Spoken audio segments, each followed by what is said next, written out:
he was a great competitor, and he did so much for the professional wrestling community. You know, he did so much for professional wrestling, and you know, like for instance, we wouldn't have the Royal Rumble today if it wasn't for Pat Patterson. Like he legit came up for the whole concept of the Royal Rumble. He was the first, if I'm not mistaken, Intercontinental Champion. So you know, Pat Patterson was a huge person in the professional wrestling community. A lot of people knew him. A lot of people respected him. He was a great guy, and he's definitely going to be missed. Dude, he absolutely is going to be missed, Jonesy. And I'll tell you what, anybody who knows anything about the Wrestle Talk podcast, you guys know that we love current professional wrestling, but we have a bit of a flavor for the old school. And, you know, I know you guys heard me mention Bob Ryder, maybe not as commonly known as Pat Patterson, but Bob Ryder left us on November 24, 2020. Very integral man in the world of professional wrestling as well, Jonesy. A guy that's known for being one of the co-founders of Impact Wrestling, and also a journalist in the world of professional wrestling. I mean, the guy did interviews with Kevin Nash, Shawn Michaels in 1995 during that WrestleMania deal. He founded OneWrestling.com, worked for World Championship Wrestling. And do we have some stuff that we want to talk about WCW today? Because I heard some stuff came through the wire a little bit earlier today, man, and I'm eager to talk to you about it. But just a big tip of the cap to those two legends. Let me tell you, bro, to me, it's a beautiful thing to have the community that we have in the world of professional wrestling, especially when, you know, we were talking to the guys from Wrestle Connects just a couple of weeks ago about what they do for wrestlers post-retirement. We love the old school, bro. So a big, again, tip of the cap. You guys heard the 10-bell salute to not only the legendary Pat Patterson, but also the legendary Bob Ryder, who, again, was a journalist and one of the founders of Impact Wrestling, man. What a tough way to start the show. And again, we love the new school here. You guys know we talk a lot of WWE. We might even hit some New Japan, some independent stuff, some, you know, pro wrestling, as my friend Herb Simmons would say. But man, when we get a chance to pay homage to the old school, bro, we're always going to do that, right, Jonesy? Absolutely, 100%. I love talking about old school wrestling. Old school wrestling is my stuff. All right, well, with that said, guys, now that we paid some homage, let's go ahead and kick up the flavor here tonight by doing what we always do and asking you one more time for you guys to tip your cap as we now pay homage to the greatest country, in the country where there can be football, wrestling on TV, podcasts going on, we can be drinking cold beer, the greatest country in God's great earth, and that's America, damn it. Hoss, you know what to do.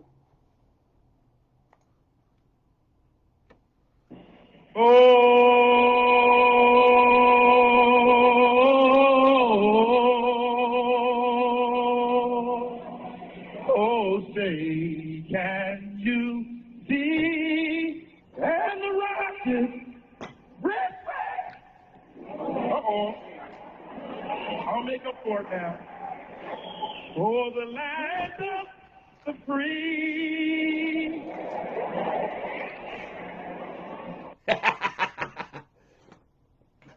Brings a tear to my eye every single time, man. Every single time. Well, Jonesy, guess what? Our first hour featured guest is on the show. Hoss, I want you to have this music ready because I'm excited. You want to talk about a guy who has paid his dues and then some in the world of professional wrestling, man. Honestly, bro, I was excited to talk to this man last night, especially since I'm familiar with like the IWA over in Italy. I'm a big fan of Kareem Briganti, who you know has been on the show. I'm a big Mafia movie fan. I mean, I literally love everything Italian, bro. I grew up in South Florida. I'm a Mexican kid, as you know, but I grew up in South Florida. around a bunch of Italians. My best friend's name was Mario Ciccolo. So I love the Italian culture, the food, goes without saying.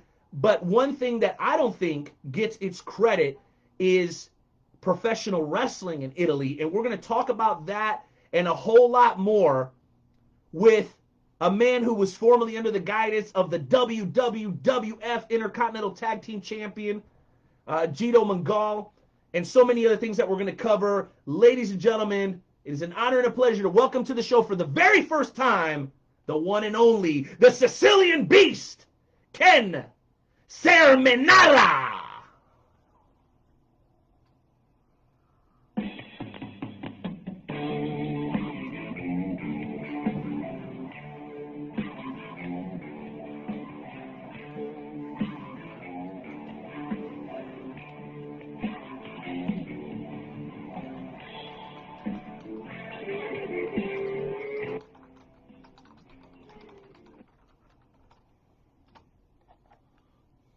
Take it away, Jonesy. Hello again, welcome to the show.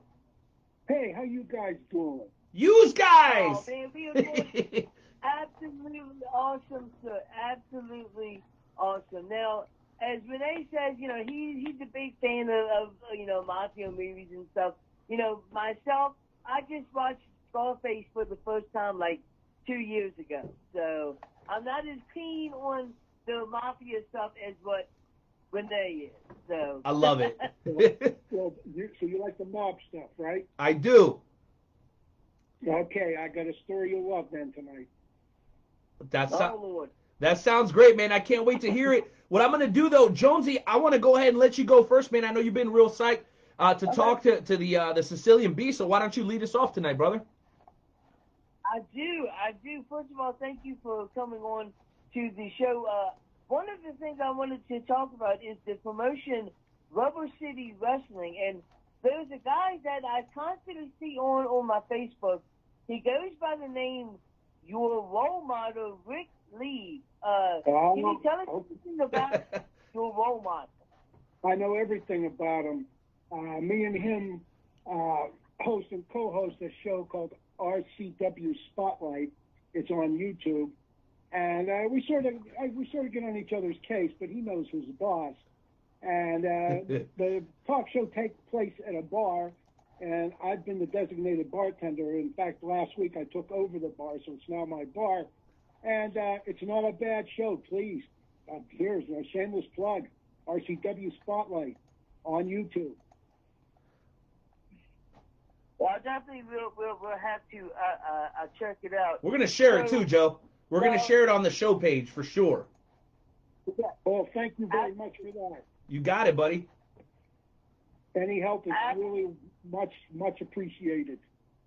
Okay, yeah, we're definitely going to share it out, and our fans will get a hold of it, and they'll be able to watch it as well. So you are the manager of the tag Team Beast. What exactly is Team Beast? Team Beast is also the cutthroat crew that consists of Alexander Crawley and Mr. Bradley, and they won the TV title back about 3-4 months ago, and very good. And we're just waiting for this whole COVID thing to end so we could have some shows now and then. It would be nice to get back to that. You know, it's been since February when everything shut down, but we're looking forward to it. So I'm the manager of them, and not only that, I'm the manager of the RCW Heavyweight Champion, The Rogue, otherwise known as Greg Anderson, who's a really wily veteran. He's a badass, man. Love guys like that. I've heard of Greg Anderson. Yeah. I've actually heard of Greg and Anderson. Yeah, he's been around a while, and he's been here and there. So yeah, I'm not surprised you know him. Yeah, absolutely. Fantastic. Definitely. Yeah. You know, you've had quite a busy wrestling career yourself. You know, you wrestled against somebody by the name of Sergeant Slaughter. What was it like wrestling Sergeant Slaughter? Like, oh yeah. Like back in like the 80s and 90s, he was like one of He was the biggest names ever. Big deal. Yep. And we had a running feud going on. We did the county and state fair circuit back in the late 80s, and I was always the domestic terrorist flavor of the month. I was the Iranian beast, the Libyan beast, the Iraqi beast, and we had some really great matches. And it was really an honor. And he always, when he did the independent fair circuit, he always requested me, and I didn't mind it at all. And the money was pretty good too.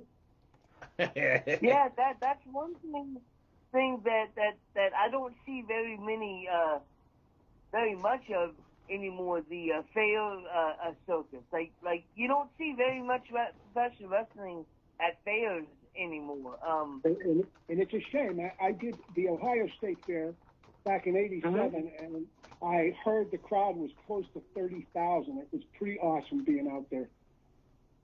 Oh, sure.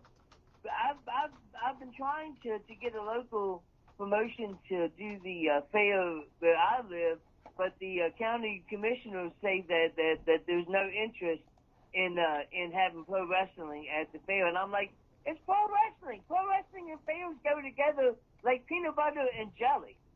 Yes, they do. They certainly do. And I mean, I did many fair shows, over the 80s and 90s, and some of them were so great. And I wrestled a county fair in Indiana one year against a honky tonk man, and I actually got hit in the head with his guitar and shattered it. And, well, I was beat up, but I won. He got disqualified. So who's complaining? A win is a win, right? No matter how ugly. Right? Take it, buddy. There you go.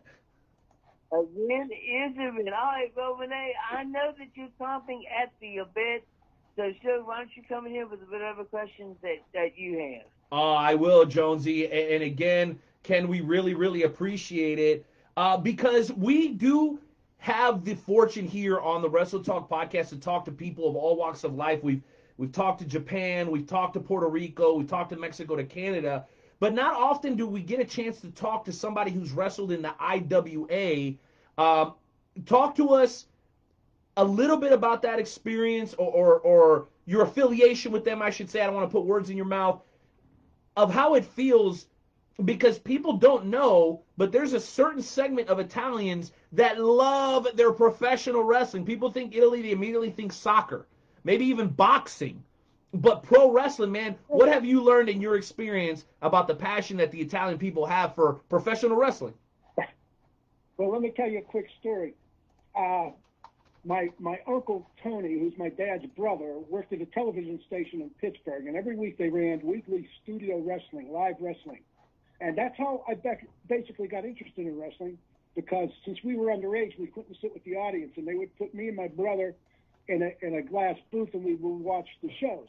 Well, anyways, my grandfather, Tony and my dad's dad, all right, he would sit at home and start screaming at the heels. He goes, that damn princess kid, this son of a bitch, I'm going to kill him. He's crazy. He's a big bullish shit, And he got his heart start beating real fast. They took him to the emergency room, and poor grandpa wasn't allowed to watch wrestling anymore. But, thanks to my uncle being there and me meeting enough people, I had run into one of the guys that was the athletic commissioner in Pennsylvania, and he hooked me up with Gorilla Monsoon. And he hooked me up with Guido Mongol, who was also, the WWF Tag Team Champion, with Beppo Mongol, who later became Nikolai Volkov. Wow. And that's how it all started. And it started back in 1980. Wow. And then I went phenomenal. up to Canada and did some shows up there. And then I, at a really young age, I caught on with WWF, doing a lot of the area shows in Western Pennsylvania, Eastern Ohio, and West Virginia, and then I got to be with all the great ones. Andre the Giant, Sergeant Slaughter, Don Morocco, Jimmy Snuka, all them guys, and it was quite a learning experience. And but at a certain point, I decided I was not going to wrestle full time, but I kept my foot in the business for years, and this marks 2021 will mark my 40th year in the wrestling business nonstop. Wow, that's crazy. And let me tell you how dope that is to hear you say that, Ken, because you'll never guess who I'm holding in my hand right now. I have a old vintage toy from Titan Sports from 1984, and it's none other than Nikolai Volkov. I'm literally, anybody who's watching the live stream right now, and by the way, thank you guys for being here. I know there's a lot going on TV, AEW, NXT, the Ravens and the Steelers are playing. There's a call back to Pittsburgh. But I literally have this action figure in my hand. It's real heavy. It's real big. This thing's got to be worth at least 50 or 60 bucks. But how cool is it that some of the guys that you work with, Ken, are action figures? Like, how much cooler does it get than that? It was really a great experience, and I would not have traded any of it for the world. And if I started over today, I would do it again. Wow. No doubt. You know? Dude, that's incredible. And we can still feel your passion, dude. 40 years into the game, and you still have that passion. And you know what? It kind of beckons me to something that we discussed last night, Joe. I think you'll appreciate this callback as well. So we were talking about a bit of a controversial statement that was made by a fairly well-known wrestler, all right? And his name is Dolph Ziggler, and he said something along the lines of, yeah, I don't really like wrestling. This is more of a job for me. All right, and we both kind of chalked it up to him. No, hear me out. So we both kind of chalked it up to, hey, if I worked at a pizza joint, I probably don't want to eat pizza all the time. But I figure a guy like you is probably not going to shrug that off quite as easily because of how much respect you have for the business. When you hear guys talk like that, does it rub you the wrong way, or do you kind of understand where they're coming from? I'm curious. I understand a little bit what they're coming from. However, you'd never catch me thinking like that. No way. No. You know, this stuff's been in my blood since I was 8 years old. And I'm sitting on the living room floor in our apartment in New York City watching wrestling with Wild Red Berry, Gorilla Monsoon, Bruno Sammartino, and all of a sudden they're having this big bloody smudge in the ring with 15 guys going at it. My dad walks in the room. He goes, "What are you watching that crap for, son?" "Dad." I said to Dad, "This is what I want to do when I grow up." He said, "Oh, man, you're out of your mind." And I look up to the sky now and say, "Dad, how about that?" So, it's a memory I'll never forget. God, I had to have been 8 years old at the time. Man, I believe it. And something that I want to pick your brain about before I throw it back over to Joe. And huge shout out to everybody who's tuning in. Like I said, I know there's a lot going on. What are you guys watching? We're watching the comment section. We're going to try to engage with you guys during these interviews as well. But what it leads me to is one other thing. I think when we talk about kind of the greats, there's a lot of names that get forgotten. And I think it would be appropriate to ask you this question, Ken. When people think of the greats, you hear Hogan, you hear you hear Ricky, you hear Macho, you hear Austin, you hear Rock, you hear some of these names. Do you think Bruno Sammartino gets swept under the rug way too quickly when people are having the conversation of the greatest wrestlers of all time? Because not only did he sustain success for over 20 years, he also helped usher in a whole new era of professional wrestling. I've always had an incredible amount of respect for Bruno Sammartino, but that's because I know some of his history. Do you think he's somebody that kind of gets overlooked a little bit when that conversation happens? Yeah, oh, absolutely. And if there was a Mount Rushmore for wrestling, he would have to be on there as far as I'm concerned. When I was a kid, I would go to the Civic Arena in Pittsburgh and watch him against Killer Kowalski, Tanaka, Waldo Von Erich, and it was unbelievable. Stan Stasiak, and the list goes on and on. But Bruno could blow the roof off the place. I mean, it's like, wrestling for all those years, I had a couple Bruno moments, but man, he had them every night. It was unbelievable. Yeah, it must be absolutely unbelievable. I really do wish, and I know everyone always gets excited about the future and what's coming up next, man. But if it was me, bro, I'd go back to the 50s, like in Back to the Future. I'd go back to 1955, maybe even 1945, just to see some of the incredible stuff that was taking place back then. Well, Nightmare, I don't want to be selfish, bro. I know you've got some questions of your own, so why don't you jump in here with our first featured guest of the evening, Ken Cerminara. I do. Thank you, Renee. I guess that my next question is, we lost a legend in the professional wrestling business just today, and that was Pat Patterson. Do you have any memories of Pat Patterson, watching him growing up and whatnot? Yeah, I absolutely. I got two quick Pat Patterson stories for you. Absolutely, in my mind, the greatest wrestling match that I ever witnessed was Pat Patterson against Sergeant Slaughter. It had me on the edge of my seat, and these guys knocked the crap out of each other for 20 minutes straight, and it was unbelievable. And later on, a couple of years later, I got to work and meet both of these guys, and I told them, I said, "Man, that was the best match I ever saw," and they thanked me for it. And one little story about Pat: one night I was wrestling at the Civic Arena in Pittsburgh, and Pat come up to me and says, "Hey, Kenny," he says, "Hey, gosh darn it, I forgot my boots." I said, "Can I borrow yours?" He says, "Yeah, go ahead." He puts when he comes back, he slips me $50, so it was a great bonus. Wow. Wait just a minute. So you loaned Pat Patterson your boots one day? That's incredible. So one time, one night, yeah. Wow. That's crazy. I love it. Wow, man. So my next question, and this might be a little bit tough for you, but everybody wants to know. Even though you've had such a long professional wrestling career, what was your most memorable match that you've ever had?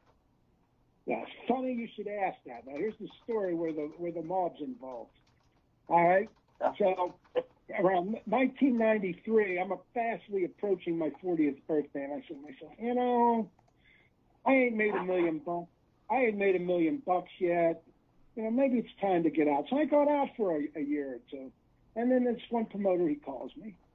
He says, "Hey Ken, you interested in doing some shows for me?" I said, "Oh man, I don't know." I says, "Well, where are they?" He goes, "Well, there's 3 of them.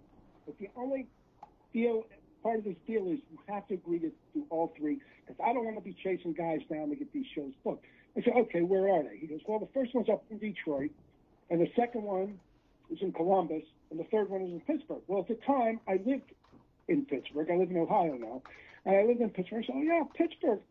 Where in Pittsburgh is that match?" He says, "At Western State Penitentiary." I go, "What?"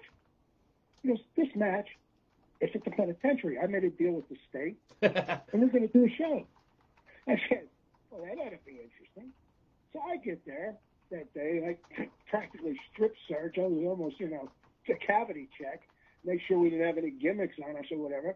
And so they said, "Now you go into this gymnasium. That'll be your locker room. Here's a guy named Tyrone.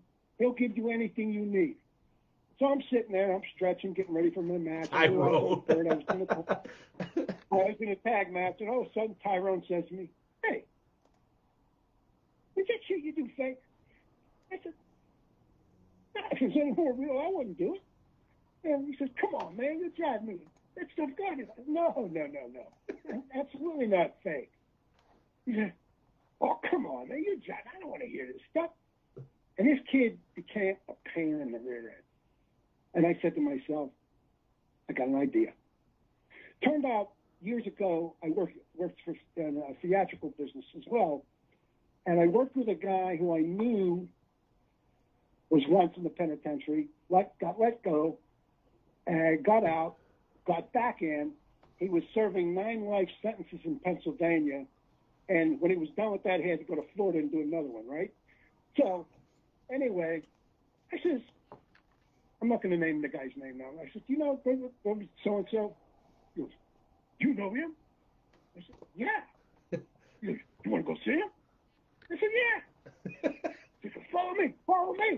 So this Tyrone is leading me through this yard, and I mean, you should have seen these guys are bench pressing like Buicks, and they had she-males and guys with like 23-inch arms, and we're going through there, and he goes, "Here, he's in this building, and there's a fire escape." And Tyrone runs up this fire escape. He goes, "You wait right here." My former co-worker comes out, looking the part. He had a brown shirt on, buttoned at the collar only, with a white beater T-shirt underneath, toothpick sticking out of his mouth. He points. Hey, wait a minute. That sounds like one of my. Hey, time out. That sounds like one of my cousins. For the record, I'm just letting you know that, right? He might have figured that. But anyway, he comes down. He hugs me. He kissed me on both cheeks. He goes, "Hey, Kenny, you still doing that crap?" I said, "Yeah." He says, "Ah, that's good. I'm gonna have a rooting crowd for you." I said, "Okay, that'd be nice." So anyway, I then realized that this guy is the mayor of this place.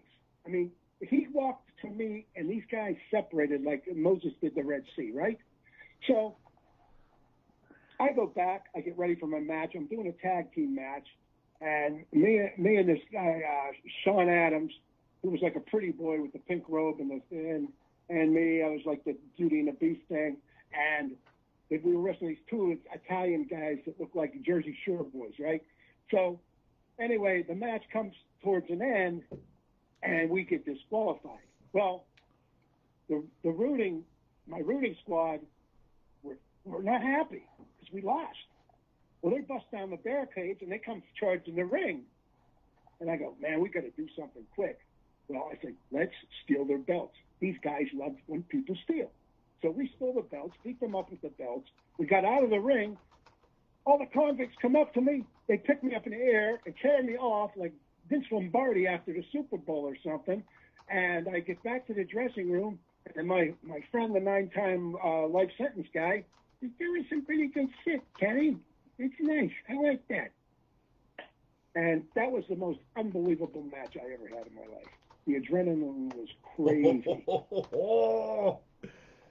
That's so and the greatest spot that got the biggest pop of that match was I had the guy down, and I started pulling his trunks down, and I bit him on the rear end. They went nuts. They like this. Hey, I've heard of booty scratchers, not ass biters before, but hey, whatever gets the job done, right? Yeah, I would say out of about 572 career matches, that's the only time I bit a butt. So, okay, so there you go. Oh my gosh. Oh my gosh. What happens at the penitentiary stays at the penitentiary, right? Apparently not. Not now, huh? Oh, dude. That's great stuff right there, man. That's great stuff. Oh, yeah. Absolutely. So, Vince, a little bit of time that we have left. I'm going to throw it back to Renee because I know that he has a bunch of questions. And so Renee, why don't you go and ask the final questions that you have, though? I do, Joe. I do, Joe, and I really appreciate it. And you know what, Ken? The thing with me is that I always like to get the young people's perspective on the old school, and I like to get the old school people's perspective on the new school. We have guys on all the time. The late great Tracy Smother has joined us. We've talked to Herb Simmons multiple times from SICW fame and USA Championship Wrestling, and I like to ask them I like to ask their opinions about what's going on now and what they see. So obviously, in your 40 years in the business, there's never been a global pandemic like what we're going through right now. By your estimation, how have the big three, and when I say the big three, I'm talking about New Japan Pro Wrestling, AEW, and WWE. How do you think that they, and you may not be in the New Japan, and that's fine, you speak on what you know, how do you think they've handled it, and what would you do different if you were in charge? Just out of curiosity. Wow, that is a good question. I watched the matches on TV when there was no people there. Uh-huh. And it's just like running with one leg or two cylinders in a car or whatever. But they're gonna get past this, and this day will come to an end finally. And I think they'll come back, and the time will come, because I noticed one thing: wrestling is a very cyclical business. In other words, if you liked it when you were a kid, and it dies out, by the time you have kids, it gets interesting again because the kids like it, and it's like a generational thing. So I think what probably starting over now is going to be like a whole new beginning for all this stuff. It's almost like what happened before, and that's done. And now they're going to start over, and we'll see what comes out of it. I'm pretty excited about it. Now, everything that you've seen, and I'm including kind of the Undertaker retirement here, which we talked a little bit about on part 1 of episode 322. How did you think they dealt with that? How did you think they handled the Undertaker thing, and what would you do different in that situation? I think a lot of times, you know, I have nothing against old people. I'm one myself. But I think, okay. So, but I think that, you know, a guy is great, but, you know, don't run him into the ground. I mean, he probably went as long as he could, and I don't think he should have stayed any longer. And I, you know, the question is he going to come back someday? You never know. Well, I wouldn't bet against it, but I know we had an extensive conversation about it last night, Jonesy, and I think they did the best they could with what they had. With that said, and I definitely, I mean, truthfully, when you got nobody in the audience, you've got a bunch of guys that are always there that showed up. I mean, there's definitely some guys that could have showed up that probably would have showed up if it wasn't a global pandemic. The fact of the matter is that considering the circumstances, I don't know what I would have done any differently, man. And when you're saying goodbye to a legend like that, I think it's hard to get it right when you don't have fans in the crowd. I mean, you think about giving 30 years of your life, and people say 30 years in the business. No. Undertaker's been in the business about as long as Ken, because he was in the business 5, 6, 7 years before he even started his WWE run. So let's give this man his just due. Just because you don't get to WWE until a certain stage, it doesn't mean that that's when your career started. Am I right about that, Ken, or am I wrong? Oh, absolutely right. Because, you know, unlike baseball where, like, a guy breaks in, you know, and he's like rookie of the year and he has 4 or 5 good years, and then he starts to fade away. In wrestling, it takes you 4 or 5 years just to get there. And that's if you're really great. And that's understandable. So, yeah, the Undertaker, has 30 plus years in the business, right? Yes. Is that about right? Absolutely. Definitely more than 30. That's the argument I'm trying to make. Right. Well said, Ken. I'm like other sports. Wrestling, it takes time to develop a character, an individual, whatever, you know? Man, absolutely. Well, listen, before we move into the shoot and shout segment and transition right into our next interview with Nightmare, I had one final question. You've worn a lot of hats in the world of professional wrestling over your career, which you should be very, very proud of since your retirement, especially since your retirement in 2002, I should say. Man, you've gotten to be a commissioner over at Pt.2 Championship, and you were recently inducted into the Cleveland Wrestling Alliance Hall of Fame. This was just last year. The Sicilian Beast. That was from your heart. Tell us what it meant to you to be honored like that. Oh, it's awesome. I go in and look at the plaque every day and tap it twice for good luck before I leave for the day. So yeah, that's definitely one of my most cherished things I have. You know, and if anyone from Western Pennsylvania is listening, that the Hall of Fame's there's available spaces. Let me know. Okay. Hey, come on now, PA, step your game up. Step your game up. Jeez Louise, Papa Cheese. Please. And you know what? I'm gonna kind of abuse my power here a little bit and ask one final question. Being the commissioner of a federation is a huge responsibility. Can you talk to us just briefly about how that was maybe a little bit different from being an in-ring competitor? I'm curious to know. Well, yeah, it was interesting. You know, it was like I had a lot of say in the main events and who was going against who, and it was pretty good at trying to keep the show together, and I enjoyed that time. You know, so who knows? Maybe I'll do it again for somebody else. You don't know. It'd be awesome. And you know what? If people want to see more of you, the Sicilian Beast, They can always check out RCW Spotlight on YouTube. Guys, check them out, give them a like, and let them know the Wrestle Talk podcast sent you. Well, you know what, Jonesy? I hate for things to get bloody around here. I don't want anybody to end up with a horse on the end of their bed, but we've got to bring the Sicilian Beast in on tonight's edition of the Wrestle Talk podcast Shoot and Shout segment. And here's how it works, Ken. We basically, everybody gets 30. Go ahead, go. What was that? Did somebody want to jump in? Sorry. Is this where we vent? Oh, yes. That's where we're going. Here's where we're going. I know you're excited about this. So here's how it works.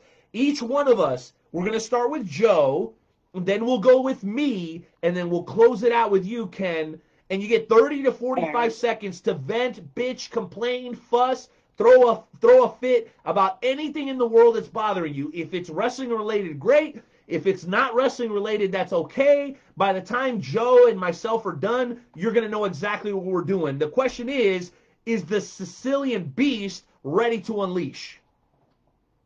Absolutely. All right. We're going to hit some music. I unleash often, you know. Let's do it. Let's cut it loose. We're going to hit some music. Then Joe's going to go. Then I'm going to go. Then it'll be on you, Ken. Hardcore Hoss. All right. Our Hardcore Hoss, our beautiful, lovely, wonderful, hardworking audio engineer. You know what to do, baby. Hit the music. Let's go to work.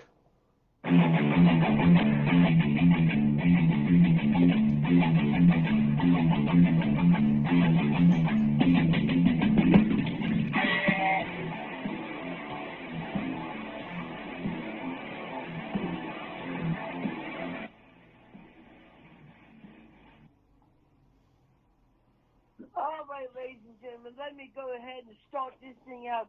My shoot and shout doesn't have to do with professional wrestling. My shoot and shout has to do with Taco Bell's Doritos tacos. Every time I go to Taco Bell and I get my Doritos tacos, they always fall apart on me. Every single time I make a mess, it gets all over the place. It looks like I've never known how to eat clean. And it's just ridiculous. Why can't you just make the tacos so that they don't fall apart? It doesn't make any sense. I just want to have a taco that doesn't fall apart. Oh, my gosh. Wow. That was Taco Bell, right? Taco Bell. Yeah, Doritos tacos. Last time I went to Taco Bell, I had a 90 minutes no-hold-barred Texas death match in the bathroom. I don't want to talk about it. So anyway. Oh, my gosh, I'm dying right now. All right, so here's my shoot and shout, and Ken, be ready because I'm pretty fired up about this. And my shoot and shout is pro wrestling related. And gosh, am I going to catch heat for this, but I don't give a damn. And here it is. How is it that some of you out there, including our wonderful guests, this is precluding you, Ken, this is not you, you did a great job. How can you call yourself a serious professional if you're being interviewed by one of the top professional wrestling podcasts in the country, episode 322, part 2, what's up, Wrestle Talk Podcast, doing big things? How don't you have a clear picture that we can crop to put on a poster? I'm guessing that along the road at some point in your, X amount of years that you've been in the business, ladies and gentlemen, that you might have taken a half-decent picture that somebody could put on a damn poster to advertise your appearance. People get pissed when they're booked on shows and they don't appear in the poster, and then there are people that don't even have a decent picture to be put on the poster. How are you going to share it? How are people going to be interested in it? How is your fan base, the people that support you, going to give a damn about what you're doing and pay their 15 or 20 bucks if you don't have a half-decent picture to provide for advertising purposes? Guys, it's called the wrestling business. And really, it should be called business wrestling because the business of it is just as or maybe even more important than the wrestling itself. And how do you do business? You make yourself accessible. How do you make yourself accessible? You make yourself visible. How do you make yourself visible, Jonesy? You have a decent effing picture to provide the people that are interviewing you. Let me tell you something. Ken, your picture is freaking outstanding. You look professional. You look like a effing badass that could still kick somebody's ass today. Okay? When people see... As long as you're over 70 years old, I might not have a problem. You got their number. When somebody sees a Sicilian beast, Ken Cerminara, they know he means business. So if you're serious about what you're doing, ladies and gentlemen, have at least one half-decent photo that somebody can crop and put on an advertisement poster. I know that was more than 45 seconds, but I had to get it off my chest. Ken, you know what to do, baby. Let them have it. Okay, here, this is on a wrestling note. A lot of times, the younger guys are just starting out. They call you up and tell you what you should do with them. And, you know, could you see walking in on a job in the first, second month and say, well, boss, put me here, put me there, put me there. You know, they'll put you in when it's your time. I mean, I don't understand these guys. It's just, you know, relax, take a chill pill, learn, pay attention, hold your tongue, do what you got to do, and there, boom, you get there. Usually. Usually. Usually. Yes. Doesn't it all go back to the same thing? Doesn't it all go back to the people at Taco Bell making the tacos the right way? Doesn't it all go back to guys paying respect to their elders and learning what they're supposed to learn and keeping their damn mouths shut? Doesn't it come back to people having half-decent pictures? Guys, I think what we're talking about is professionalism, and I think we have displayed that with our first ever interview with the Sicilian Beast. Ken, I tip my cap to you. This has been so much fun. We want to respect your time and let you get out of here, but man, thank you so much for being here. 2 bits of business before you go. Number 1, welcome as the newest member of the Wrestle Talk family. It's like an omerta that you're taking here, right? Once you're in the family, you're always in the family. And number 2, tell the people how they can keep up with you and everything you're doing on social media. Please do us that favor.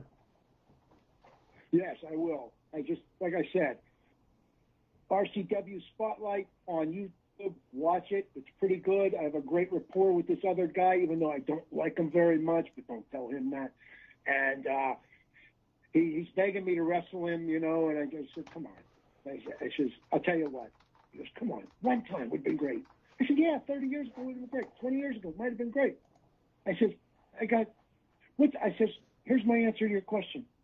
Well, what did Jerry Maguire say? Tell me what Jerry Maguire said. I got it. No, I got it. No, I got it. Okay, you had me at hello. I know it's not that one. Hold on, I got it. Are you coming? No, I know what it is. It's help me, help you. Is that the one? Help me, help you? That's the one? Yeah, baby, let's go! That's it. If I'm going to take a chance on another heart attack, I want well compensated. That's it. But I'm doing real well. A couple of years ago, I lost 80 pounds and I've kept it off, and I feel really good. So, not bad for an old guy, 66 years old. Not even afraid to admit my age, right? Hey, you know what? You earned every single year. Jonesy, give me your final thoughts, man. What an incredible interview. Oh, man, just thank you for taking time out of your busy schedule to come on. It's been a absolute pleasure. We can't wait to have you on again. Just promise that you'll come back on again at some point. I absolutely be an honor to come back. I'll come back anytime. You call me, you get a hold of me, I'll be there. Awesome. I love the idea. Right. Thank you. Thank you guys very, very much. Peace. Salud, hermano. Salud. All right. Salute. All right. Take care. Good night. In the words of Guido Mongol, bye, bye, bye. Bye. Yeah, Daddy. Big things tonight, man. Appreciate that. Wow. What an incredible interview, man. Thanks a lot, Ken. Thank you. Thank you so much. Okay, bye-bye. Jonesy, I know that we were upset last night that we couldn't do these interviews due to our own technical issues. But, bro, I don't think the interview could have gotten any better, bro. And we got about 2 seconds, and we got to jump into the next one. So before we get there, just really quickly, I wanted to thank so very, very much all of our wonderful sponsors, Kincaid and Retro Zone at the Oak Park Mall, Esports Bar KC in Shawnee, Kansas, where we host our watch parties, Royal Mills Transportation, I-70 Sports Media. If we're lucky, we might just hear from the maestro himself a little bit later. Also, I want to give a huge shout out to Pat Milicic, UFC Hall of Famer, and Jay Hollywood, our boy over there at the Conspiracy Farm. It's me speaking to you and Everything Combat. Dude, our sponsors have always been so great to us, and they take care of us. I mean, quite honestly. And the part that makes me the most excited, bro, is that these mugs right here are provided to us by Wrath Bum Engraving. You guys can get your own personalized Wrestle Talk Podcast mug with your name put on it. We're not talking about some flimsy t-shirt or some played out ass wristband. No, we're talking about a bar quality beer mug that you can use for floats or whatever, so don't feel obligated. It's guaranteed. Our researchers have already done the work for you, proven to make your drink taste 17.5% more delicious. WrestleTalkPodcast.com for more information on the mugs. Thank you, Rathbuns Engraving. Jonesy, I'm ready to go because we lost Pat Patterson today, and we've got guys like Kurt Angle talking about it. And I quote, "I'm very saddened to hear about the passing of one of my best friends, Pat Patterson. He had an infectious personality where you always wanted to be around him. This photo, pictured below, is with me and Shawn Michaels at WrestleMania 21, along with Pat Patterson. Pat Patterson helped us create an incredible story. R.I.P. Hall of Famer." Those are thoughts from the legendary man himself, Kurt Angle. Joe, we got to get into the next interview, though, bro, because I could go on forever. Why don't you do the honor of introducing our next guest, who I know is going to give you a hard time, and I'm very excited about it. Of course you are, Renee. Of course you are. Yes, ladies and gentlemen, the next guy that we have coming on, he's no stranger to the Wrestle Talk Podcast. We've had him on multiple times before. He is a member of the Covenant in New Evolution Wrestling alongside the Omen, Rockshaw, and Father Craven. He's been in the professional wrestling business for 15 years. He blends many styles of wrestling, and it's so that it's almost impossible for his opponents to prepare for what is about to happen. Ladies and gentlemen, if you're lucky, he doesn't hit you with the moves such as the Dream Killer or the Headless Horseman. Ladies and gentlemen, it is all honor and privilege to announce and bring in the man, the myth, the legend, Nightmare.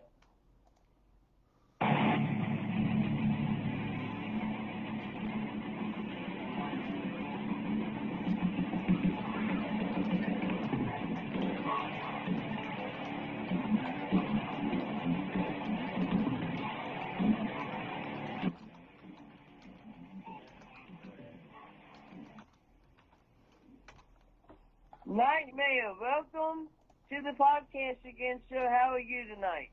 How we doing, guys? Oh, my goodness. It is amazing to have you come on again. I mean, you've got the Nightmare, you've got Nightmare Jones. What other podcast could you want right now? Hey, Nightmare Jones, Mr. Imposter Nightmare, I would like to know how you're recovering. How am I recovering? Yes, I heard you had a recent hillbilly circumcision.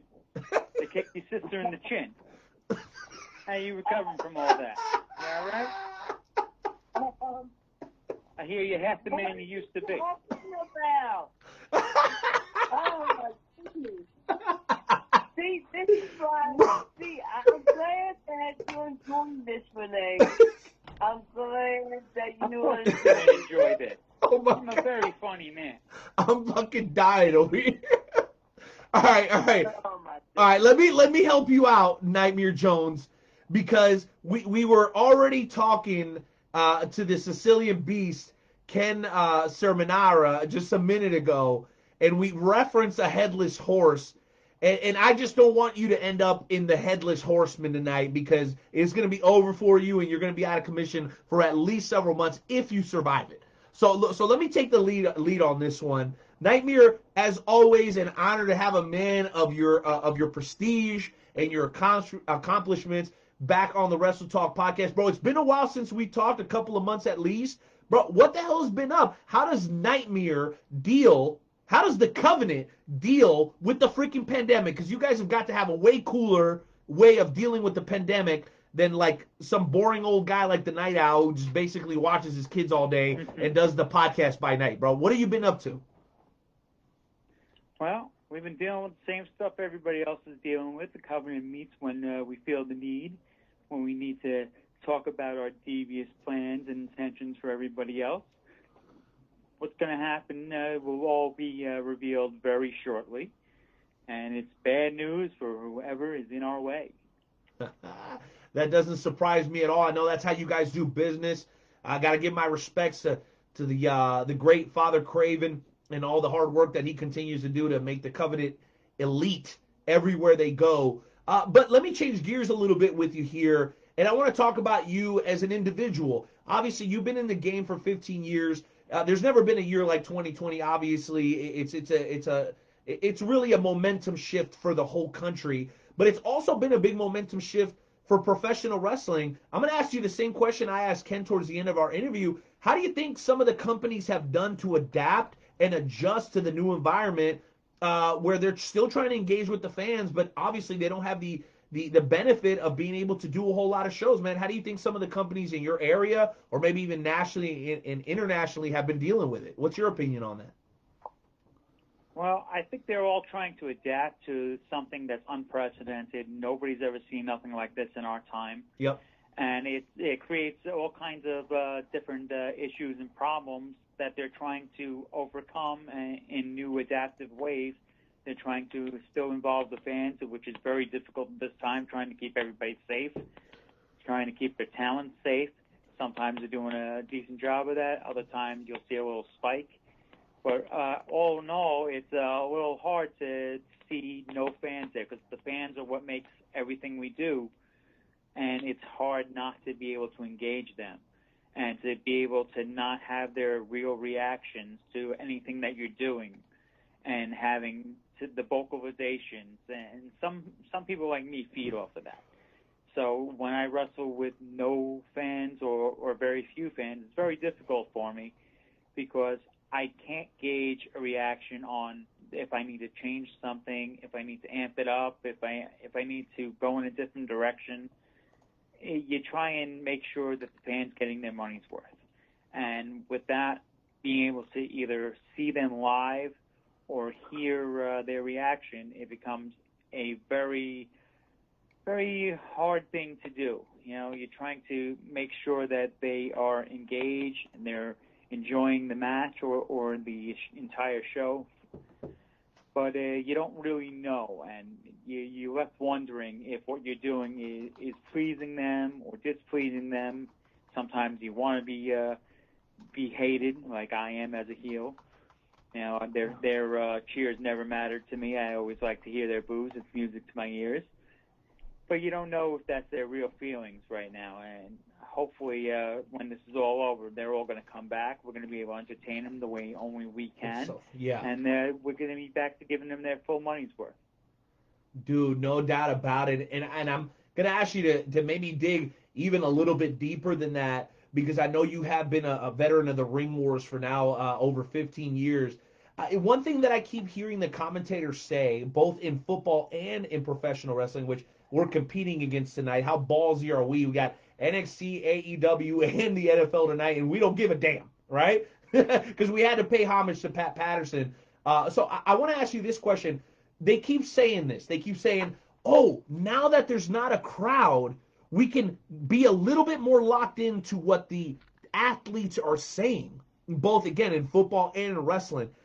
I was a little wary of that, particularly in professional wrestling, because in football there are code words that are used, right? We all remember Peyton Manning Omaha, Omaha, right? They yell all this crazy stuff. None of us know what it meant. But in wrestling, that's a little bit different. I'm curious, from an insider's perspective, Nightmare, how do you feel about that? Is it cool that we can hear the wrestlers a little bit more now? Or are you afraid, like some fans are? I like it.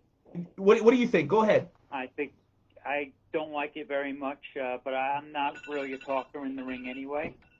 If I do need to communicate, I'll have a signal that we both know. I do very rare talking because most of it I have in my head anyway. So, and I'm not going to be telling somebody what's coming. Right. They could avoid it. If they're going to be listening to what I have to say, I'm going to throw out something that's going to confuse them. I might say elbow and hit them with a leg strike. Because I can't have them trying to see what I'm all about. Because then I can't beat them that way. If you give somebody your head, your hands are easy. They can get that space in your head, you start thinking about them, and then you make a mistake. And that's the biggest wrong thing you could do in this business. Nightmare giving us the great insight we always look forward to. Well, Jonesy, I think I've given you guys enough of a buffer to where I don't think you're going to get choked out, but I make no promises. So, Joe, the night's young. The night is young. Damn right. Damn right it is. Joe, why don't you jump back in here, man, with our return guest, longtime member of the Wrestle Talk family, Nightmare. Sure. So my first question is, you are a member of the Covenant, and my question is, how did you get involved with Father Craven? Like, how do you get involved with somebody as diabolical as Father Craven?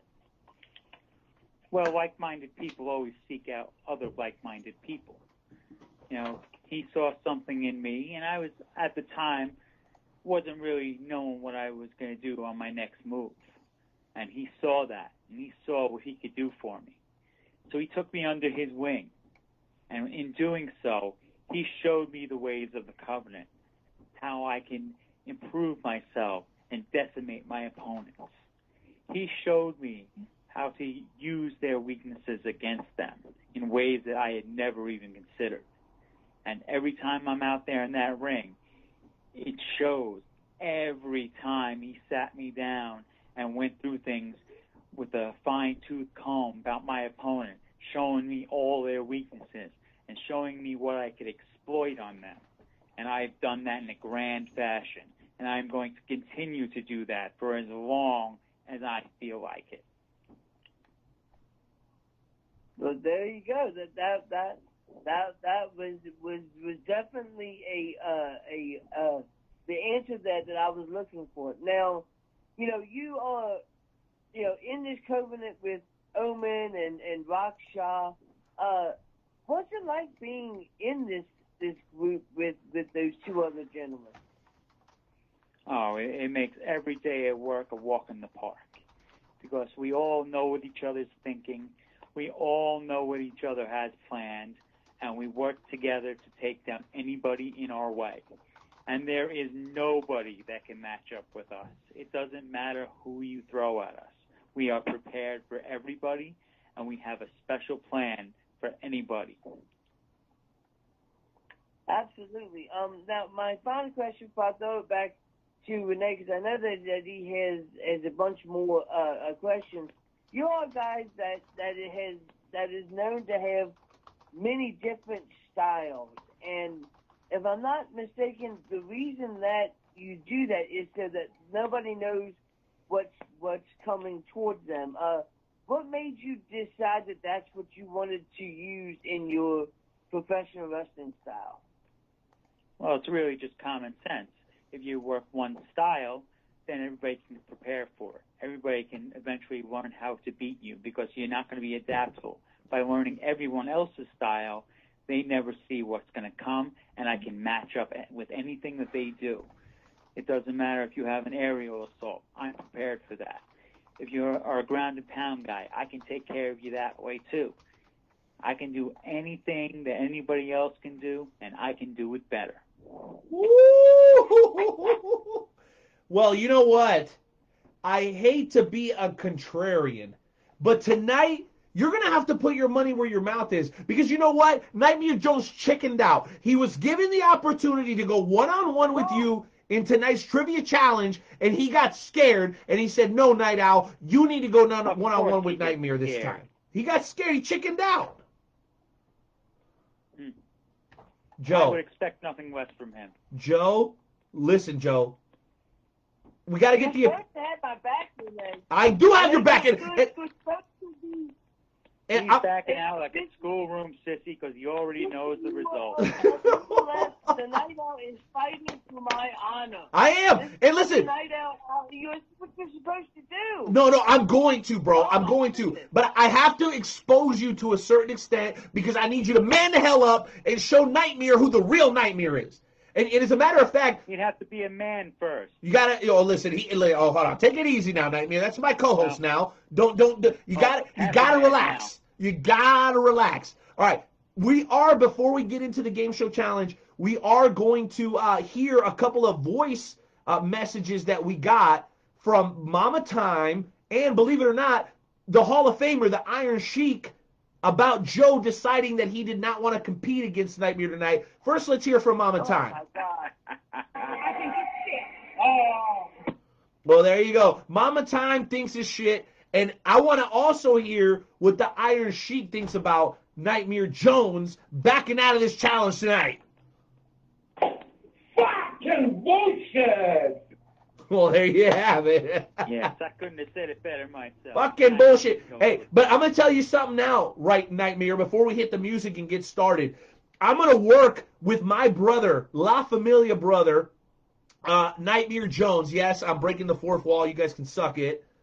I'm going to work with him, and next time you come on, it's going to be Nightmare versus Nightmare. And I'm going to tell you, this kid's going to be the encyclopedia of professional wrestling, guaranteed 99% winner of the challenge when you come on next time, as long as you're willing to come back on with us here in the near future.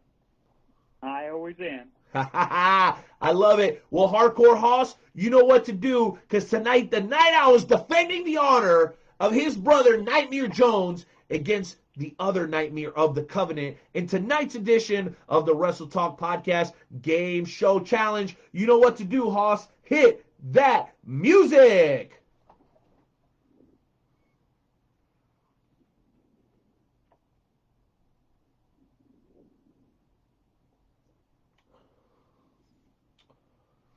Like now?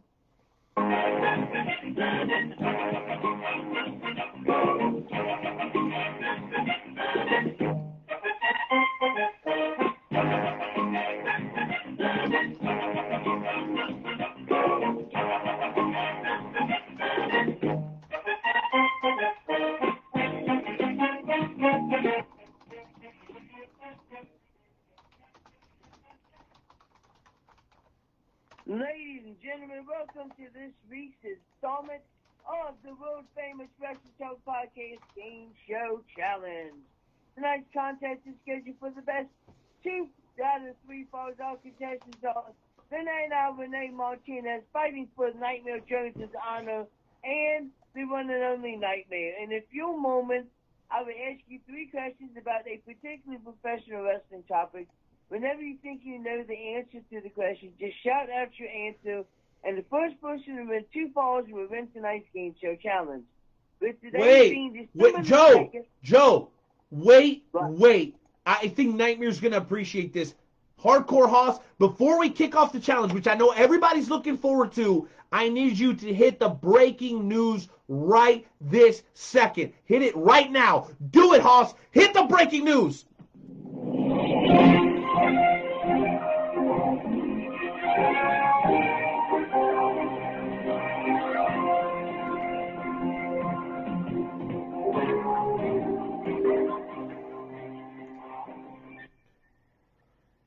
Oh my gosh, ladies and gentlemen, my hands are on my forehead. I'm looking around, dazed and confused. Why? Because something incredible has happened tonight at Winter is Coming at AEW Dynamite. Ladies and gentlemen, Sting is back on TNT. TNT. That's right. You're listening to the Wrestle Talk podcast. We know you don't want to give it up because you love your boy Nightmare and the Night Owl and Jeremy Carpet and Drake Lee and everybody else. But let me tell you, something special has happened tonight, and it is our honor to be able to share this moment with you. As soon as the show is over, make sure you guys go check it out. We're going to have the maestro, Jeremy Carp, joining us in just a few minutes to talk about everything that's gone on in the world of sports tonight. But, man, I had to break it. I had to cut in and say something incredible has happened in the world of professional wrestling. Nightmare Sting, after a 20-year absence, is back on TNT. Before we kill this challenge and have a great time doing it, Nightmare, Sting is back on TNT, bro. Please give us your immediate, right off the cuff reaction, because this is huge. This is huge for wrestling. It's a huge night. It's incredible. I think it's great. I absolutely love Sting. I've loved his work for many years. To see him back right in the public eye again is excellent. And I think he's going to be a nice little shot in the arm for that company. It's going to be interesting to see what he's going to do next, and I can't wait to see it. Woo-hoo. Joe, bro, I know you're a huge Sting fan. You have been your whole life. Bro, how do you feel about this breaking news here on the Wrestle Talk podcast? Yeah, it's definitely pretty awesome, and it's a huge thing for AEW, and I'm excited to see where they're actually going to go with this and see exactly what they've got planned. All right, one word answer from both of you guys, and then we'll knock out this challenge. Do you believe that we should see Sting back in the ring at AEW? Yes. Yes, Jonesy? Absolutely. I think that he should be more of a manager. I don't feel that because if I want Sting to wrestle, I want it to be a really, really, really good match. And I don't think that he's, with his injury, he's going to be able to put on a very good match. So I would rather him not wrestle and remember him for his good matches. All right. Well, notice one Nightmare followed the rules with a one-word answer, and then the other Nightmare carried on and on and on and on. Jeez, come on, Jonesy. I'm trying to fight for your honor. Oh, that's because you ramble. And this is what you're going to do? He has to get it all out of his little simple mind. Oh, my gosh. Every single time. Oh, my God. Okay, you know what? I'm ready for the game show challenge. Joe, you know what to do, baby. Let's get down and put the gloves on. That's right. So, ladies and gentlemen, tonight it is the Night Owl who is fighting for the honor of the true Nightmare. You have no honor. Going up against the one and only Nightmare. So, ladies and gentlemen, since it is December 2nd, what we're going to do today is it is information about 3 famous professional wrestlers who have December birthdays. When you think you know who I'm talking about, just shout out your answer. And the first person to win 2 falls will win tonight's contest. So I'll give you a couple questions, a couple hints. You tell me who you think that it is. Whoever gets it right gets the point. Just shout out your answer. It's pretty simple, right? Yep. All right. Well, ladies and gentlemen, let's go ahead and get into question number 1. In 2017, this WWE Hall of Famer was born on December 7th, 1958. And in his professional wrestling career, he won the WCW Intercontinental World Heavyweight Championship on 3 occasions, the WCW United States Championship, and the World Class World Heavyweight Championship. They remember this man for his physique, was verbally berating fans on the microphone, and for winning the Intercontinental Championship from the Ultimate Warrior at WrestleMania 5, and he was one of the only men Rick Rude. to show... Damn it, Ravishing Rick Rude. Correct. Nightmare has gotten the first point. They going to Renee, don't you get swept. It was right there. It was right there. Question number 2.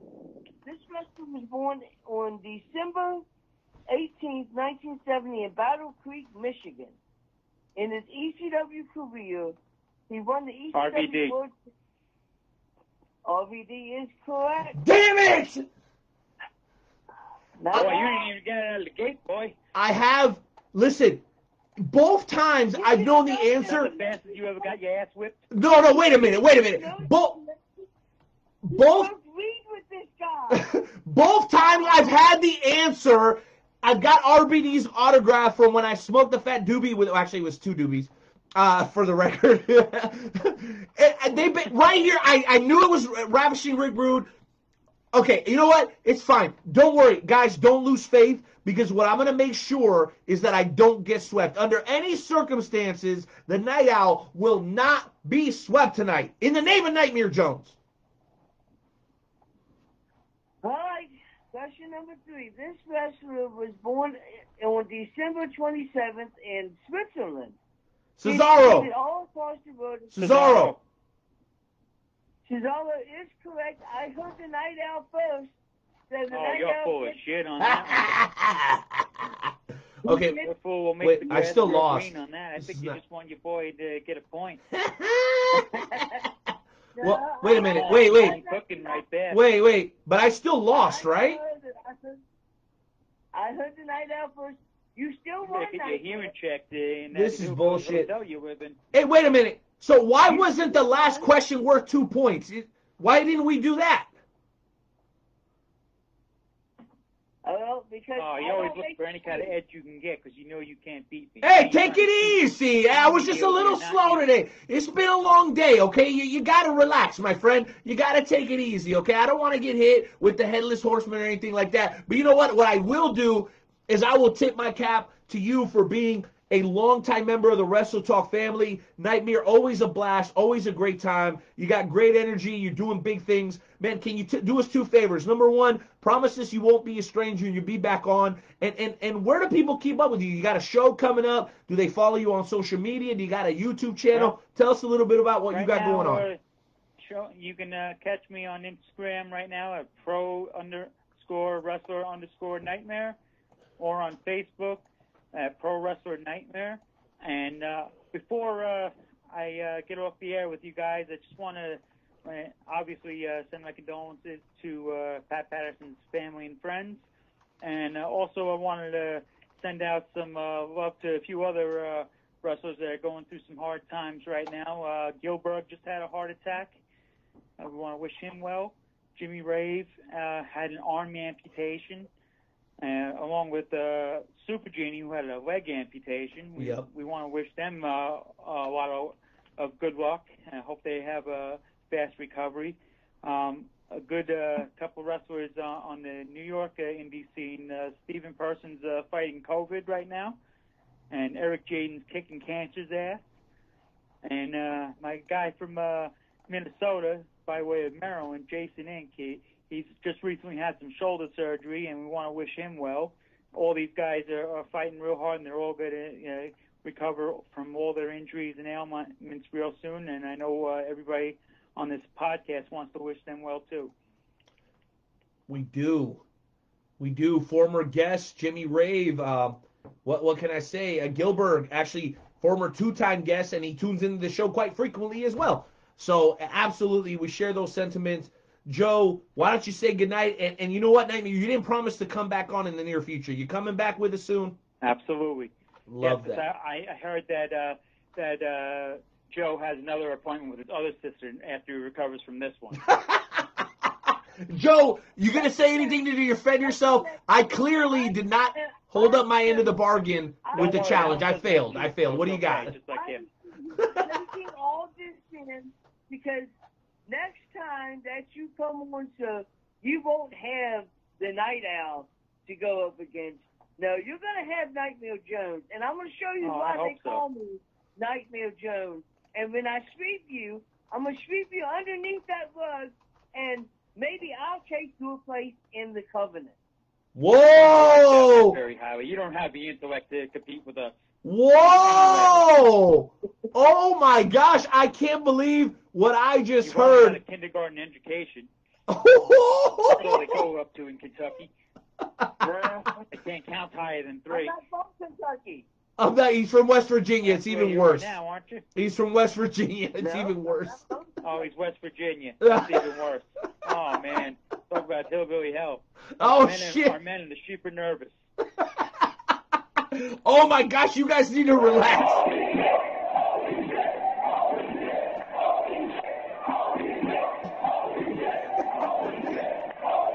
All right. Well, ladies and gentlemen, that brings us to the conclusion of our second featured interview of the evening. Hoss, I got one unidentified phone number, 9151. Can I get a name on that so I know who that is?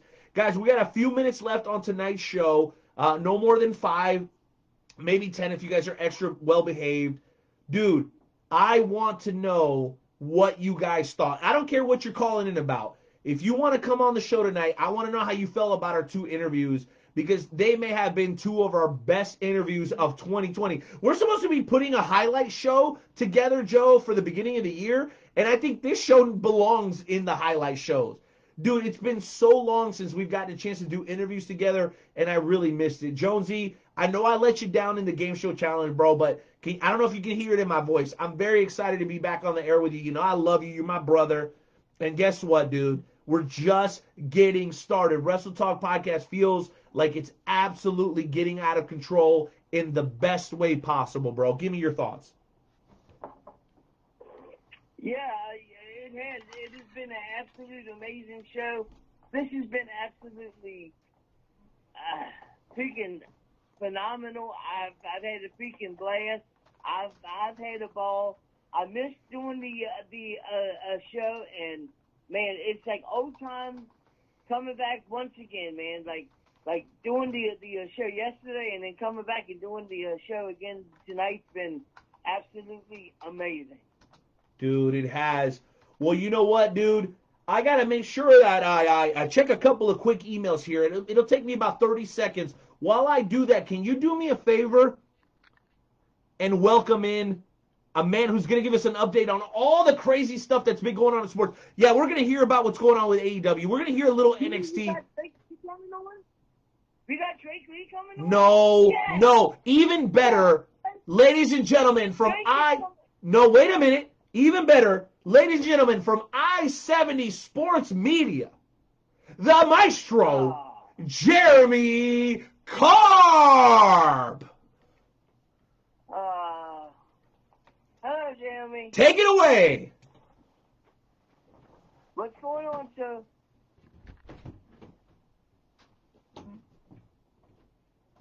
Jeremy?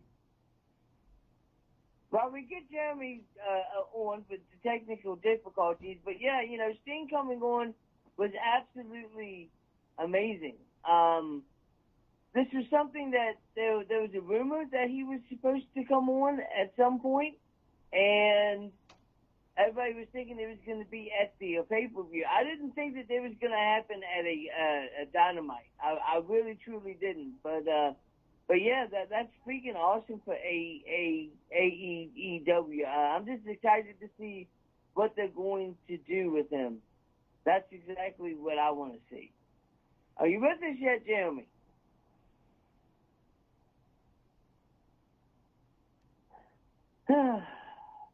As we still wait on Jeremy Clark, technical difficulties, I guess, ladies and gentlemen. Things happen. We will get him on the Night Out. We're waiting on Jeremy to call in. He's not on hold. We're waiting on Jeremy to call in. So, Mr. Clark, if you could please call in so we can talk to you about what's going on, or even Drake Lee. You know, I haven't been able to watch anything that's going on in NXT, but I will say the one thing that I've seen is Tony Storm turned heel, and I think that's awesome because I think that Tony Storm is very, very good at being a heel, and I'm excited to see what she does as a heel in NXT. Well, Jonesy, I'm back. But Josie, I am back. And I wanted to apologize because we actually did not have a good connection with the maestro, Jeremy Karp. We're trying to establish that reconnection, so my bad. We actually do have him on now.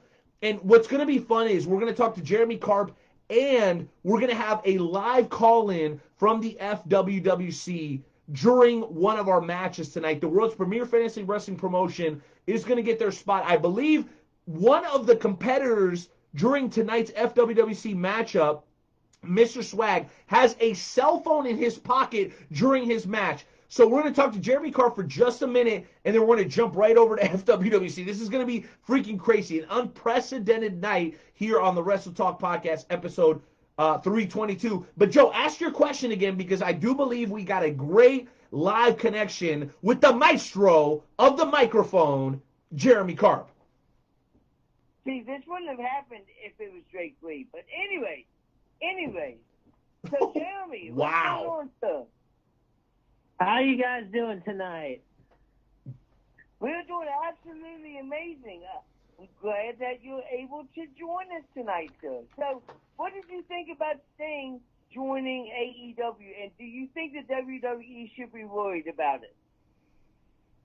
You know, so many stars, past and present, and even future, have joined AEW. And WWE doesn't seem to really be making many audibles and adjustments to counter those moves. I mean, because you got some worldwide top stars on AEW. Yeah. So, and at the same time, I'm thinking to myself, well, what has WWE done to counter that? Who have they brought in to really, counter what AEW is doing? So should they be worried? They should, because it seems like AEW is the brand new hot spot to go to. But are they going to be worried?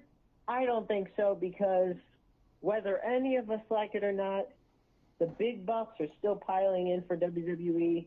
They're still top guys until anybody says otherwise. Exactly.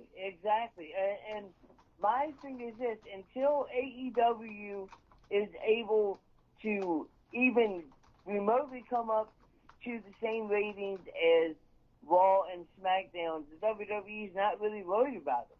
I mean, it's awesome that they brought in Sting, and I enjoyed seeing Sting, but is Sting really as big of a draw as what he used to be? That's my question. Wow. The eternal pessimist, Nightmare Jones. Jeremy, before I comment, I want to let you jump in on that. Wow. Is he the big draw that used to be? I mean, I don't know. Is Ric Flair the same draw for WWE that he used to be?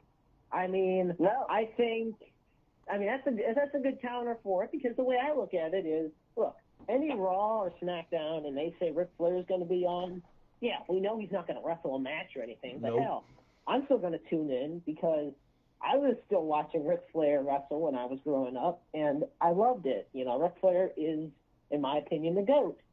So with Sting, I mean, he's one of the greatest of all time as well. So while I feel that he does still have that name brand to him, that draw to him, more people these days are going to want to tune into Dynamite to watch Kenny Omega and Adam Page and Chris Jericho than they will to see Sting. Because those three that I just mentioned have more to offer to the table for the future of professional wrestling than Sting does. Whoa. Strong takes from both of you. And before I comment, we're going to transition real quick, because we actually have a live caller from the FWWC. LeSwag, I know you're limited. I know you're getting ready to be tagged back in. Bro, what the hell is going on in the FWWC, the world's premier fantasy wrestling promotion tonight? What do you got going on, bro? Bring us up to speed. Hold on. Hold on. I got this guy inside his headlock. But I'm going to tell you what, right now, Night Owl, me and the Lawman are kicking ass as usual. Hold on. Let me tag in. Hold on. Come here. Holy All shit. right. What is up, Night Owl? I'm talking to you live from ringside in my match with the low man against the hefty boys for number one contendership to get after that tag title belt again. Dude, hey, Swag, I got one question for you because I know you're in the middle of this matchup and you want to get the dub. Bro, you're a member of La Familia. What has changed for you, man? Are you flying high? Are you in limousines? Holy shit. What? What'd you say? Hold on. All right, they about to hit my man. All right. All right. So, quick question: you're now the newest member of La Familia Worldwide. The limousines, the private jets. Is it getting to you, man? Or are you still the same hard-working, blue-nosed, hard-nosed dude that we knew as the hybrid champion? Well, let me tell you, Night Owl, Mr. Swag is good with all the jets and the high flying and profile like our man Jamie was talking about Ric Flair a minute ago. Hold on. Yeah. All right. So that does not get to me. I still handle my business. I just know when I found home, and home is with La Familia. Well, there it is. Well, Swag, we're gonna let you get back to your match, man. Thank you so much for making. Night Out. Hey, I thought phones weren't allowed at ringside. How the hell are you getting away with this crap? I'm Mr. Swag, baby. Swag out. I'm going back in. All right. Swag is getting tagged back in, guys. The world's premier fantasy wrestling promotion is open to everybody. You ever dreamed about becoming a professional wrestler? You ever stand in front of the ring and cut a promo? And just if things were different, I would be a professional wrestler. You always dreamed about it. You love big time championships that are real, that you can show off to your friends. The world's premier fantasy wrestling promotion, the Fantasy Wrestling Worldwide Chapter. More information for you guys over at WrestleTalkPodcast.com. Just slide over the Fantasy Wrestling tab, and you can find out everything you need to know. You can join our Facebook group, and we'll fill you in, get you started, and you can start your career and your opportunity to be ranked number one in the FWWC Power Rankings. Jeremy Carp, I'm going to bring you back in here because we want to transition right back to everything that's going on tonight. It wasn't only Sting. During the first hour, AEW and NXT, we had some amazing action. We talked about Tony Storm a little bit. We talked about the return of Sting. What the hell else is going on tonight? I hear there's a football game. According to some people, the Pittsburgh Steelers are facing the Baltimore Ravens. What do you got for us on that front? Okay, well, on that front, the Pittsburgh Steelers took on the JV version of the Baltimore Ravens because due to COVID, the Baltimore Ravens were completely ravaged. Lamar Jackson, the reigning NFL MVP, was out. J.K. Dobbins and Mark Ingram, the two-star running backs of the team, were out. So they were reduced to having a backup quarterback, RG3, Robert Griffin III. And let me tell you, even though it was a close game by the score, Baltimore's offense stood 0 to negative chance against Pittsburgh's top defense. And they defeated the Baltimore Ravens 19-14 to go 11-0 on the season, ending Baltimore's hopes of recapturing the division title. Yes, they're still somewhat alive in the playoff hunt, but they're 2 games behind the Cleveland Browns in the wild card race and behind a whole bunch of other teams. And let me tell you, it was quite the sloppy game by both sides. And like I said, when you're a team like the Ravens that have 18 guys out because of COVID, that's going to happen. But this game, Renee and Joe, this game was delayed for 6 days. This was supposed to happen Thanksgiving night. It happened 3:40 this afternoon because they're doing the Rockefeller tree ceremony in New York right now. Like, are you kidding me? Football, a prime matchup, lost to a tree in the time slots. Well, they're also losing to the Wrestle Talk podcast tonight. Don't let the Facebook Live numbers fool you. Hey, most of our listeners are streamers. We've been heard in over 40 countries up to this point in our career, and we're going to stand by, baby. We're not afraid to go up against the best. We're not, right? Josie, tell these people, we don't play. We got content. We got interviews. We got the best guests. We got the maestro coming in and dropping knowledge. I mean, the Wrestle Talk podcast is doing business. Am I wrong? No, you're totally right. 100% right. We're just as good as what everybody else is. if you're not supporting us, then you're sleeping on us. And when you sleep on us, then you get beat. You miss a hell of a show if you're sleeping on us. Damn right. And I'll tell you what Jonesy, from my ghetto babies out there that I know watch the show, basically what Nightmare's telling you is, if you're not checking us out and supporting the Wrestle Talk podcast, you're slipping on your pimping and slacking on your macking. But you know who's not slacking on their macking? Somebody repping the West Side. My boy Owen, a.k.a. Sick from the FWWC, just picked up himself a customized Wrestle Talk podcast mug. No, we're not giving it to him. He decided to call in.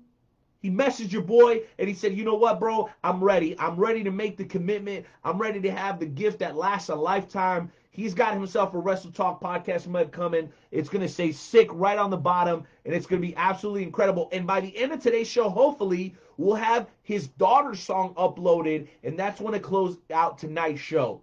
So before we go back to Jonesy and Jeremy Karp, we got one last caller from the FWWC, a man who recently regained the FWWC World Heavyweight Championship from Arden Murphy on Rise. Ladies and gentlemen, a guy that represents La Familia Worldwide's next generation. That's right, amigos. I'm talking about the only one that's the hottest in the city, time, and space. El Diablo.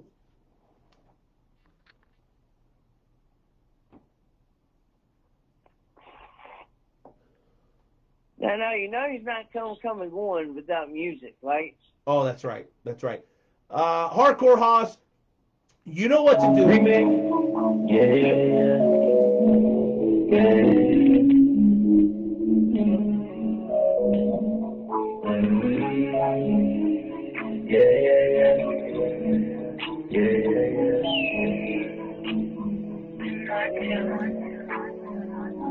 You can shoot all your shots and you still won't come down. The rules need some rock, yeah, they call us down. Follow me. Why, thank you, Nightmare Jones. Thank you. You arrogant bastard. We're already over on time. I'm going to get so much heat from the wife, and you still demand that we play your interest music? Bro, I really hope you got something important to say. Well, just like every time I call, there is so much that I could say. Well, let's start with this Friday, the Pick'em, the almighty Pick'em. Now, one of my questions is, I wonder if Daniel Graham will actually show up on time for once. Because if not, let's just say I'm going to have to mix things up all over again. Now, after that, speaking of Friday, I get the chance to finally tag team with one of my fellow La Familia brothers. Ooh. And his name is Boom Baby, the Hill Deal. Would you like to know our new tag team name? Wait. So you're tagging with the Hill Deal? Mayhem is tagging with the Hill Deal? What kind of weird, strange... No, this is just a one-time thing. Of course, my brother is a free agent at the moment, so I thought, why not steal an opportunity to tag with him this one time? Okay. I mean, come on, Marcus Mayhem can let me borrow him for a day, right? I don't know. Marcus is not the best at sharing, but let's hope that since it's you, that he's not going to freaking pull his tampon out and throw a hissy fit.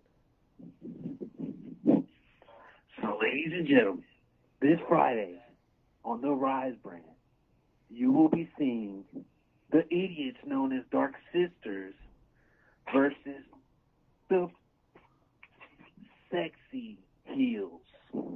Sexy Heels? Oh my gosh! Are you freaking serious? I mean, come on, just look at it this way: El Diablo, the sexy one; Heel Deal, the Heel Deal one. Put it together. It's only right. That disgusts me. Before- That really disgusts me. So instead of coming up with some Now that creative name, that the sexy now that I heels, got- are you serious right now? This is embarrassing. Embarrassing. Never drew a dime. Not a dime. Not a dime. Well, to get rid of that sour taste out of your mouth, how about I tell you a joke? Now, Okay. I don't know if anybody's heard because, well, frankly, nobody cares. But Sad Man Joe has finally decided to make his return. And could you believe this, Night Owl? This idiot actually sent out an open challenge to me. Oh. Wait. So Madman Where- Joe challenged you to a match, even though he's got a Dark Realm Trios tournament match this Friday? Is he out of his mind? That doesn't make sense to me. He's an idiot. The whole point is, it's nothing but a joke. Nothing has been signed. Nothing has been made official. But, you know, I just thought I'd get that sour taste out of your mouth and let you hear one of the greatest knee slappers of all freaking time. You know what? Usually, El Diablo, I'm not on your side, but I think Madman Joe, the Prophets of Madness, and Jake Wyatt should be a little bit more focused on their match this Friday against KC Connection in the Dark Realm Trios tournament. Before we let you go and we go back to the Maestro, any final thoughts about anything revolving around the world's premier fantasy wrestling promotion, the FWWC, El Diablo? You know, since you brought up the Dark Realms Trios tournament, I'd actually like to say something about that. When it comes to all you idiots who happened to just be lucky enough to be a part of this whole thing, I hope, like my big brother Jimbo says, you idiots bring your A game. Because if you don't, you might just not leave the Dark Realm after all. Have a good night, boys. Wonderful.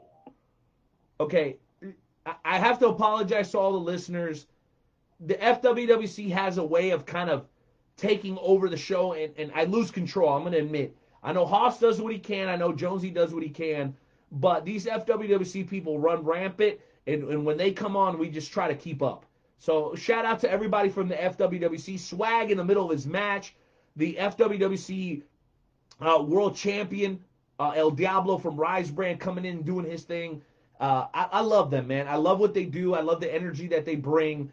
And this show would not be the same without the FWWC, that's for sure. But anyway, we'll move away from that and close out the show on this note. Jeremy, the maestro, the one and only maestro of I-70 Sports Media, I know tonight has been an incredible night in sports. You got Wrestle Talk Podcast, you got NXT, you got AEW, you got football. Man, I know 2020 has been a rough year, but there have definitely been highlights to this year. Bro, can you tell us what keeps you going? What keeps you fired up? What keeps you pushing forward when you have every reason to make excuses for this year to be a wash? You continue to work your ass off and bring the best content in sports and professional wrestling available in the Midwest. You got to tell us your secret, bro. There's something in the Kool-Aid, okay? You're putting a special ingredient into that special sauce, and we want to know what it is. Jeremy Karp, the maestro, please drop some knowledge on us, bro, because we love your energy, and we love the fact that you always bring knowledge. So what do you want to hit on before you get out of here tonight and we close out episode 322?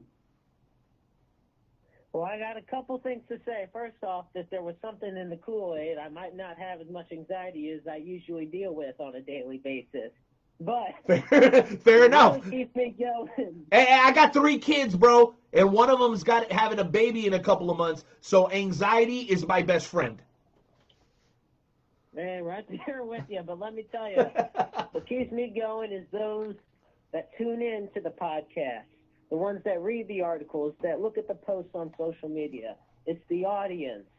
I mean, I've run most of the I-70 sports operation myself. I've had some great help along the way from a lot of great people. But when it comes to managing it day by day, up to this point, it's really been me having to take care of the load. And I'm working on changing that. But It's everybody who supports and follows and listens and views that keeps it going for me. It's my late grandpa. It's my family that's still with me. It's my friends, you know, my closest friends who are brothers, mi familia. They're the ones that keep me going through all this. I've hit some really rough personal patches this year. Really dealt with a severe bout of depression. Every week I'm getting better as a person, and being a part of this Wrestle Talk podcast family has been nothing short of a blessing. Doing Interstate 70 Sports Media is nothing short of a blessing. And I'm just thankful to be a part of all of this. And I have no intentions of slowing down anytime soon. That's beautiful. Well, Jeremy, before we close out the show with Nightmare Jones, any final notes that you want to share with the listeners tonight about what you've seen tonight, whether it be from NXT, AEW, or maybe even the NFL? By the way, for my Hooper fans out there, John Wall and a first-round draft pick just went to Houston in exchange for Russell Westbrook, in case you didn't know. Maybe you don't even care. That's fine. All I know is we got people from all over the world listening to the show, and I want to make sure I keep everybody up to speed. Since they're sacrificing that entertainment for us, I at least got to do them that favor. But, Jeremy, any final thoughts on anything in general before we throw to Jonesy and close out tonight's show? Yeah, there's something I've wanted to say, and I'm grateful to be on tonight to say it. You know, January is one of my favorite months of the wrestling year. You know, we always have, like, when WrestleMania season starts, as Vince McMahon always likes to say. And January has always been one of my favorite months for wrestling because we have the Royal Rumble. And every year with the Royal Rumble, my friends and I, we all get together, you know, and we sit down, we watch it, we enjoy it, we kind of take bets on who we think's going to win. None of that would happen. Us getting together for that event would not happen if it were not for the late, great Pat Patterson. He created the Royal Rumble event. And, you know, it's those little small things, those little degrees of the chain reaction and domino effect. You know, he wasn't a main eventer for decades like San Martino or Luke Fez. He only won the Intercontinental. He was the inaugural Intercontinental title holder, but he wasn't like multiple-time champions constantly. But it was what he did behind the scenes. He was a part of the first WrestleMania, a big part of it. Like I said, he created the Royal Rumble match. He was a big focal point in the Attitude Era with Vince McMahon and Gerald Briscoe. I mean, the impact that he's left on the wrestling world, you see all those posts from people like Mick Foley, Chris Jericho, The Rock, Vince McMahon himself, and, you know, it's been a rough year for losing a lot of, you know, amazing wrestlers, a lot of wrestling personalities, and he's just another one on the list of legends that we will all dearly miss. We will. And Jones, I'm going to let you really close it out. Hoss, hopefully we have Six Daughters song ready to go for tonight, because I think that'd be a great way to close out the show and show support. But let me share just one last tweet with you guys, and that'll be up on WrestleTalkPodcast.com, where we have our Twitter stream right there for you. It updates every 15 or 30 minutes or so. And here is the tweet from The Fiend, Bray Wyatt, concerning Pat Patterson. It says, "Dear Pat, last time I saw you, you were at Madison Square Garden. You told me that I found my way, that I made it. You told me that Blackjack would be proud if he saw what I've accomplished. I never forgot it. Thank you, Pat. It meant more than you know. Rest well, my friend." Joe, close us out. Yeah, you know, thank you everybody for supporting us. Thank you for listening to the show every single week.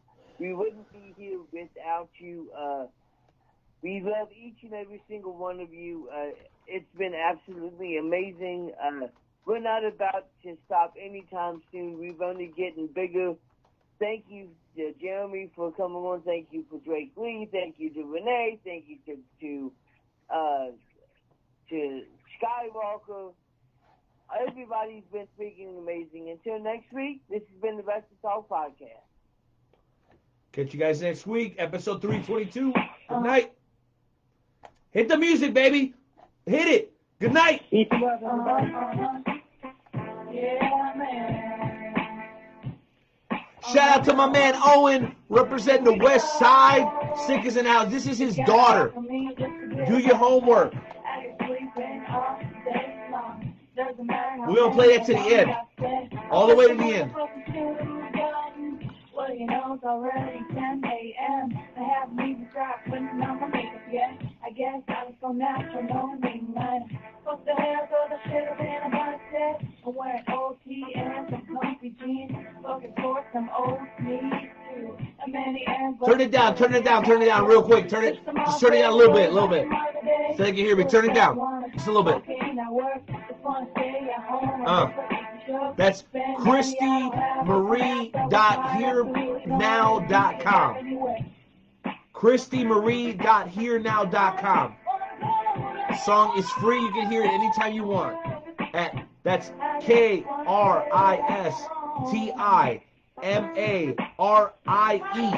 ChristyMarie.HereNow.com.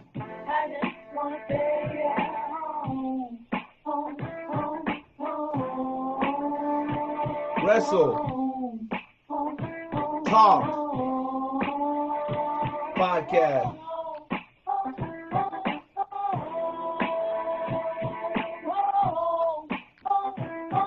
Wrestle Talk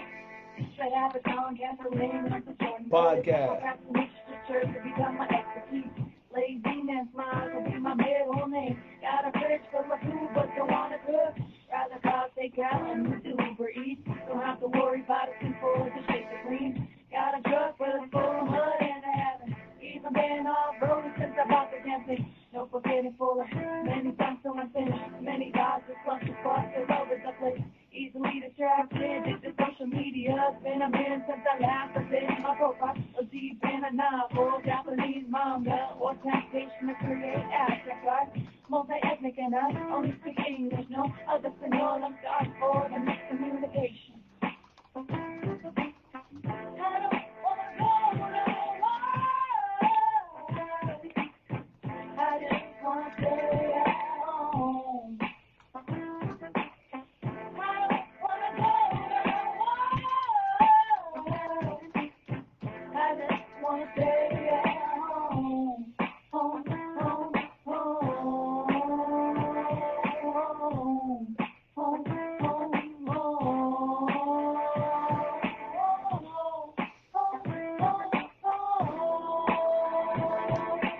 Wrestle